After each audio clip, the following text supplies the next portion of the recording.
വാഴോട്ടുവാണം ward council Sugathan Viyyur ജയിലിൽ നിന്ന് സംസ്ഥാന സർക്കാരിന് അദ്ദേഹത്തിന് പോലീസ് പരോളിൽ പോലീസ് പ്രൊട്ടക്ഷനോടുകൂടി കൗൺസിലിൽ ഹാജരാകാനുള്ള ഒരു അനുമതി ചോദിച്ചു.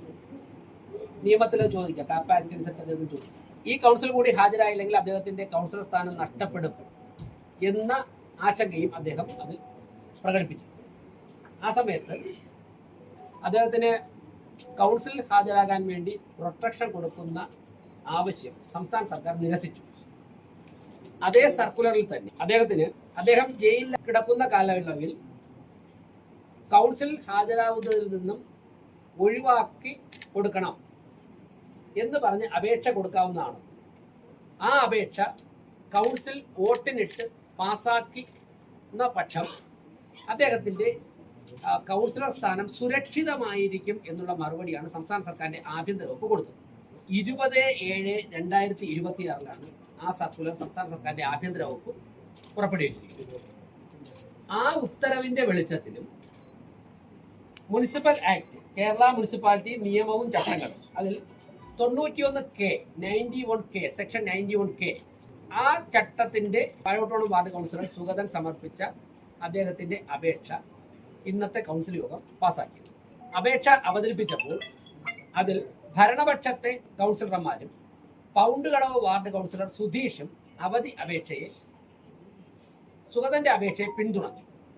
മേയറുടെ കാസ്റ്റിംഗ് വോട്ട് ഉൾപ്പെടെ രേഖപ്പെടുത്തിയപ്പോൾ 51 പേർ സുഗതന്റെ അപേക്ഷയെ പിന്തുണച്ചു. 101 അംഗ കൗൺസിൽ 51 പേർ പിന്തുണച്ചു. അപ്പോൾ ആ ഭൂരിപക്ഷത്തിലാണ് ആ അപേക്ഷ അംഗീകരിച്ചത്. അതിൻ്റെ വെളിച്ചത്തിൽ 6 മാസത്തേക്ക് അദ്ദേഹത്തിന് ഇപ്പോൾ കൗൺസിൽ അനുമതി നൽകി.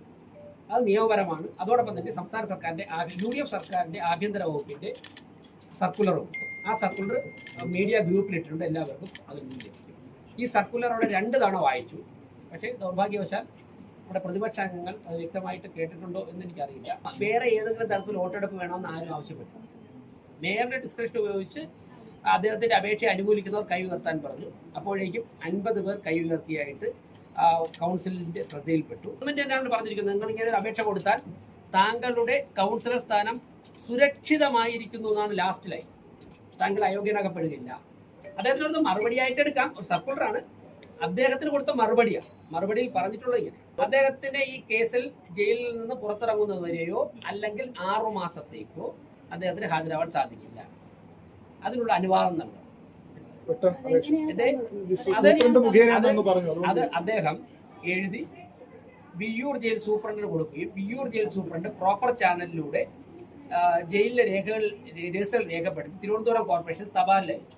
തിരുവനന്തപുരം കോർപ്പറേഷൻ അതിനെ തപാലിൽ രേഖപ്പെടുത്തി സ്വീകരിച്ചാണ് മേയർക്ക് ഇന്ന് കൈമാറി. അതോടൊപ്പം തന്നെ അദ്ദേഹത്തിന് ലഭിച്ച വിയ്യൂർ ജയിലിൽ ലഭിച്ച കത്തും ലഭിച്ചു. സുധീഷും കൂടെ ഇപ്പുറത്ത് വന്നപ്പോൾ സേഫ് ആയെന്ന് തോന്നുന്നുണ്ടോ? ഇത് അവതരിപ്പിച്ചപ്പോൾ അദ്ദേഹം അതിനെ പിന്തുണച്ചതാണ് ഞങ്ങൾ കണ്ടത്. അത് അദ്ദേഹം കൈ ഉയർത്തി പിന്തുണച്ചു. അദ്ദേഹത്തിന് പിന്തുണച്ചു എന്ന് കൗൺസിൽ ആവർത്തിച്ച് പറഞ്ഞപ്പോൾ അദ്ദേഹം കൈ ഉയർത്തി തന്നെ പിന്തുണയ്ക്കുകയായിരുന്നു. അതുകൊണ്ടാണ്. ബാക്കി എന്താണ് മാധ്യമങ്ങളോട് പറഞ്ഞു, കൗൺസിലിംഗ് നിരന്തരം തടസ്സപ്പെട്ടു പോകുന്നത് ഒഴിവാക്കാൻ വേണ്ടി പിന്തുണയ്ക്കുകയായിരുന്നു. അത് അദ്ദേഹത്തിന് എന്റെ അഭിപ്രായം അദ്ദേഹം തന്നെയാണ് പറയുന്നത്. മേയർ എന്നുള്ള നിലയ്ക്ക് ഡയസിൽ നിന്നപ്പോഴേക്കും അദ്ദേഹം സുഗതന്റെ അപേക്ഷ പിന്തുണയ്ക്കുന്നതായിട്ട് കൈ ഉയർത്താൻ കൈ ഉയർത്തി. അത് കണ്ടിട്ടാണ് അതുകൂടെ എണ്ണി.